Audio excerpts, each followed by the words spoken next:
Okey, selamat pagi, salam sejahtera. Kita berjumpa lagi kita pada pagi ini untuk belajar bahasa Melayu tahun 4 SJK ya. Okey, standard pembelajaran yang kita akan belajar pada hari ini ialah 5.3.2 iaitu memahami dan membina pelbagai jenis ayat mengikut konteks, iaitu ayat tanya. Okey, jadi hari ini kita akan belajar tentang ayat tanya. Unit 22, belanja berhemat. Tajuk, lakukan sendiri jimat belanja. Okey, baiklah, kalau ada buku teks, kamu boleh buka buku teks muka surat 147. Okey, boleh rujuk di sana ya.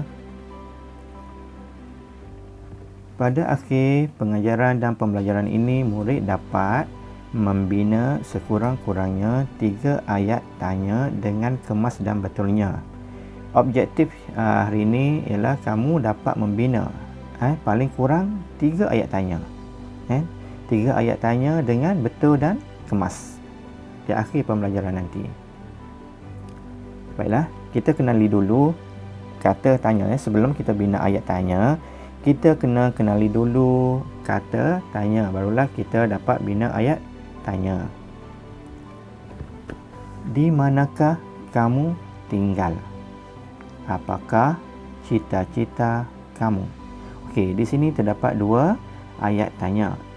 Yang cikgu warnakan warna merah itu merupakan kata tanya dan juga tanda soal. Ingat ya, untuk kamu menulis ayat tanya mesti ditulis kata tanya dan juga mesti ada tanda tanya. Hari ini kita belajar ayat tanya dengan kata tanya. Jadi kena tulis kata tanya ya. Ini contoh dia, di mana kamu tinggal, bermaksud tempat kamu tinggal. Di mana tempat, apakah cita-cita kamu, bila besar nanti kamu nak jadi apa. Itu contoh ayat tanya, apakah cita-cita kamu. Maksud kata tanya, kata tanya digunakan untuk menanyakan sesuatu atau menyoal sesuatu ya, untuk tanya tentang sesuatu. Kita tengok apa yang kita boleh tanya tentang apa. Okey, satu perkara tentang semua perkara kita boleh gunakan kata tanya. Okey, yang kedua tempat untuk tanyakan tempat juga kita gunakan kata tanya. Tempat apa contoh tempat? Sekolah, rumah, balai polis, padang, ruang tamu, kantin, semua tu tempat. Rawang, Johor Bahru ya. Orang ya, untuk orang juga kita boleh gunakan kata tanya. Ayah, ibu, perdana menteri, cikgu, polis, semua orang. Adik, kakak kan. Okey, seterusnya haiwan ya. Untuk haiwan juga kita boleh gunakan kata tanya kan. Benda pun sama kita boleh gunakan kata tanya pada benda. Dan banyak lagi ya, ukuran ke ataupun saiz, warna juga kita boleh gunakan kata tanya.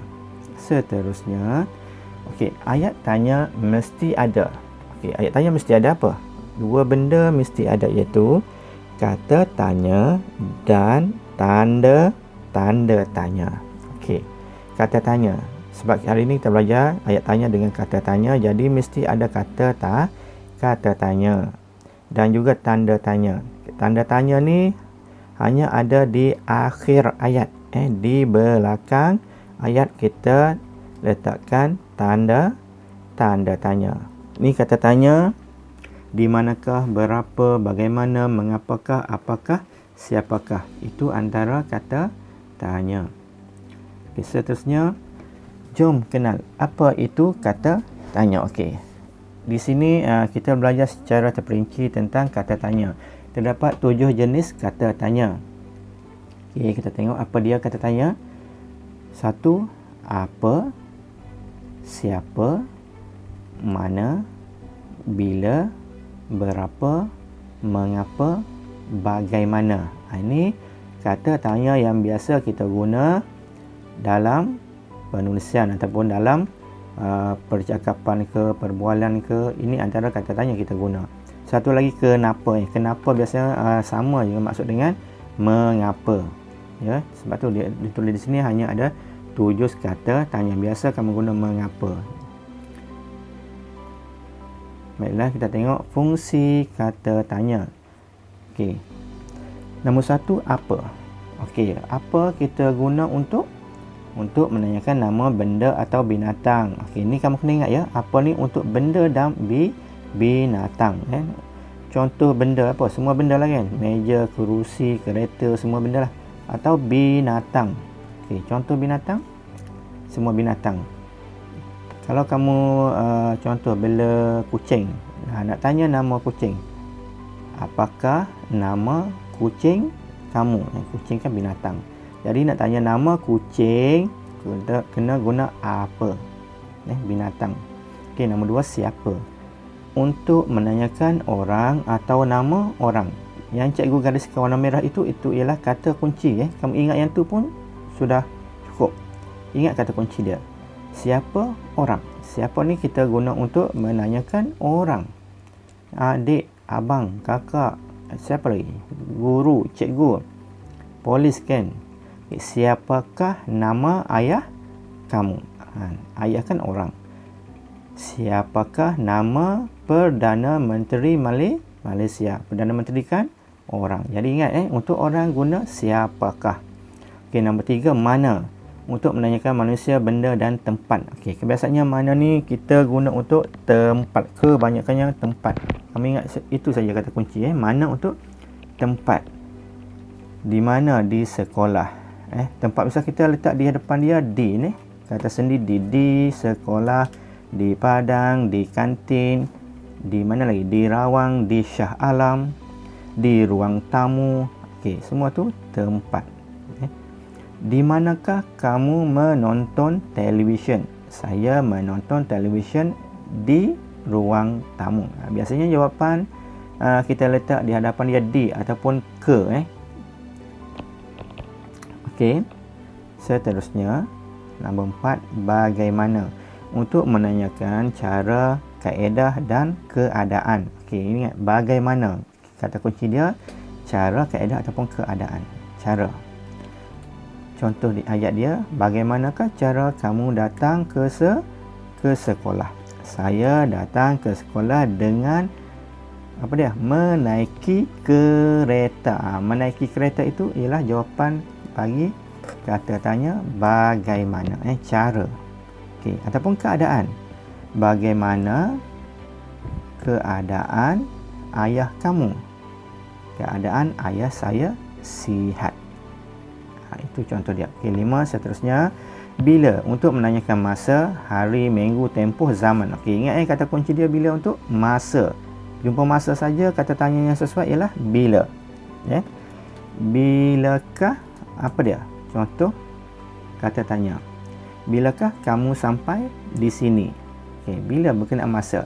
Saya sampai di sini pada pagi tadi. Contoh pagi Pagi tu menunjukkan masa Pagi malam sama juga Okey, seterusnya mengapa. Untuk menanyakan sebab. Mengapa? Mengapa kamu tidak hadir ke sekolah semalam? Saya tidak hadir ke sekolah semalam kerana demam. Okey, mengapa ni biasanya kamu boleh tengok kata kunci jawapan dia suka, SUK kan, supaya, untuk, kerana, agar. Kalau ada yang tu 4 tu, salah satu kita guna mengapa. Ya.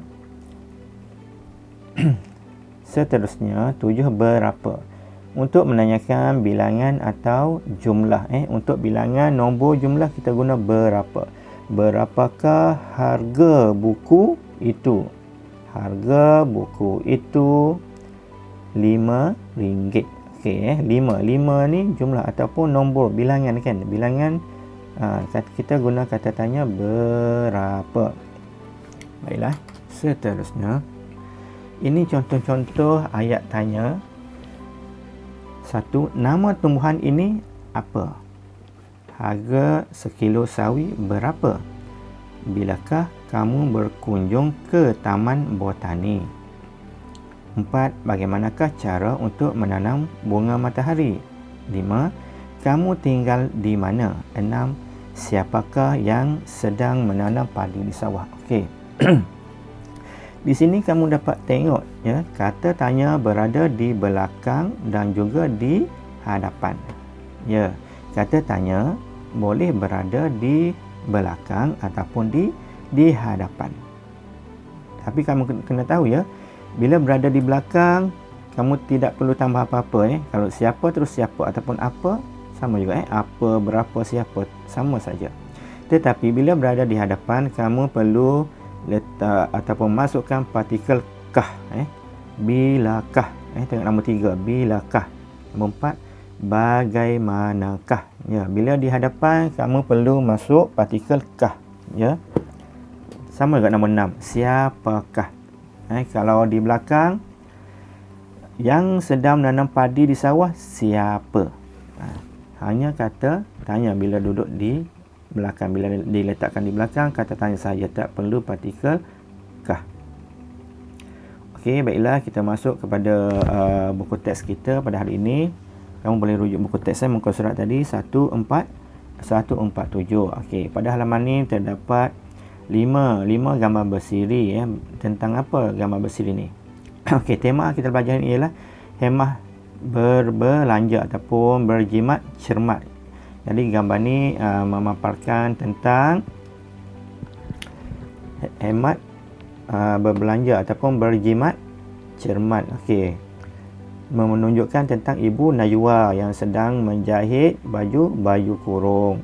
Jadi ibu dia menjahit baju kurung untuk ahli keluarganya. Di situ keluarga Najwa telah dapat menjimatkan duit dengan tidak perlu membeli sebab ibunya jahit sendiri untuk ahli keluarganya, dan ibunya juga mengambil tempahan. Di situ dia telah dapat sebagai sumber ekonomi keluarga Najwa. Okey, jadi di sini kamu telah faham tadi penggunaan kata tanya. Di sini sebagai latihan, kamu adalah melengkapkan perbualan di sini dengan menggunakan ayat tanya. Jawapan telah diberi, kamu lengkapkan dengan menulis ayat tanya yang sesuai. Okey, cikgu telah permudahkan. Tengok nombor 1. Ini contoh apakah yang sedang dibuat oleh ibu kamu, Najwa? Okey, jawapan, ibu saya sedang menjahit baju kurung. Okey, perbuatan menjahit baju kurung yang sesuai apakah? Apakah yang sedang dibuat oleh ibu kamu? Jadi jawapan dia, ibu saya sedang menjahit baju kurung. Okey. Nombor 2 kita tengok. Jawapan telah diberi, baju kurung itu untuk saya. Okey, itu jawapan. Okey, apakah soalan rasa-rasa kamu? Okey, cuba kamu tengok ni. Cikgu telah garis warna merah, itu merupakan kata kunci. Saya itu apa kita guna? Kata tanya apa yang kita guna untuk saya? Saya itu menunjukkan orang. Okey, kita dah belajar tadi. Kalau orang kita guna kata tanya apa? Ya, betul. Ya. Siapa? Jadi soalan dia macam mana? Siapa nak cuba? Okey, cikgu telah tulis di sini, baju kurung itu untuk siapa? Okey, sekali lagi cikgu bagi tahu. Biasanya untuk jawapan dan soalan, kamu ingat formula potong depan, ganti depan, potong belakang, ganti belakang. Maksud dia, bila nak jawab soalan, kamu potong kata tanya. Kalau kata tanya itu berada di hadapan, jadi jawapan kamu gantikan di hadapan. Kalau kata tanya itu berada di belakang, jawapan kamu gantikan di belakang ayat. Boleh, itu senang, cara yang mudah. Okey, nombor 3. Beliau menjahit baju kurung pada masa lapang.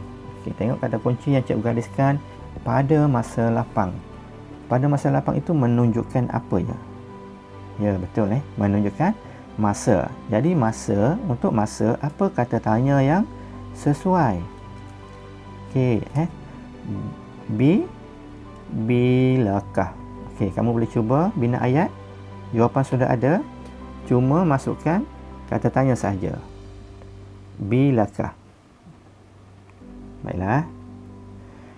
Beliau menjahit baju kurung bila? Sebab senang jawapan berada di belakang, jadi kata tanya pun di belakang. Beliau menjahit baju kurung pada masa lapang. Soalan dia, beliau menjahit baju kurung bila? Ataupun boleh juga kamu letak di hadapan, tak menjadi masalah. Bilakah beliau menjahit baju kurung? Depan belakang pun tak jadi masalah, cuma untuk menyenangkan, kalau jawapan dia di belakang, kata tanya pun di belakang, itu lebih mudah. Seterusnya, upah jahit untuk sepasang baju kurung ialah RM80. Tengok kata kunci, cikgu sudah gariskan. RM80. Kata kunci itu menunjukkan apa ya? Bilangan, jumlah, harga. Kalau harga, jumlah, bilangan, apa kata tanya yang sesuai? Kita dah belajar dah tadi. Ya, betul. Berapa? Kamu boleh cuba bina ayat. Letak depan pun boleh kata tanya, ataupun senang letak belakang pun boleh, sebab jawapan dia di belakang. Cikgu cuba. Upah jahit untuk sepasang baju kurung berapa? Boleh. Ataupun berapakah upah jahit untuk sepasang baju kurung? Itu contoh ayat tanya. Belakang, ingat, di belakang mesti ada kata tanya. Kalau tak ada kata tanya, itu sudah salah ya. Seterusnya, akhir sekali, nombor 5. Beliau menjahit baju kurung itu sendiri untuk menjimatkan perbelanjaan keluarga. Tengok kata kunci cikgu gariskan, untuk menjimatkan perbelanjaan keluarga. Kata kunci di sana, untuk. Biasa kalau ada untuk, macam cikgu dah terangkan tadi di awal, suka kan, supaya, untuk, kerana, agar. Kalau jumpa salah satu perkataan tersebut, apa kata tanya yang sesuai? Mengapa ataupun mengapakah? Mengapakah beliau menjahit baju kurung itu sendiri? Mengapakah? Ingat penggunaan kata tanya berdasarkan jawapan yang diberikan. Baiklah, cikgu harap kamu sudah faham. Itu saja untuk hari ini, sehingga kita berjumpa lagi pada masa akan datang. Sekian, terima kasih.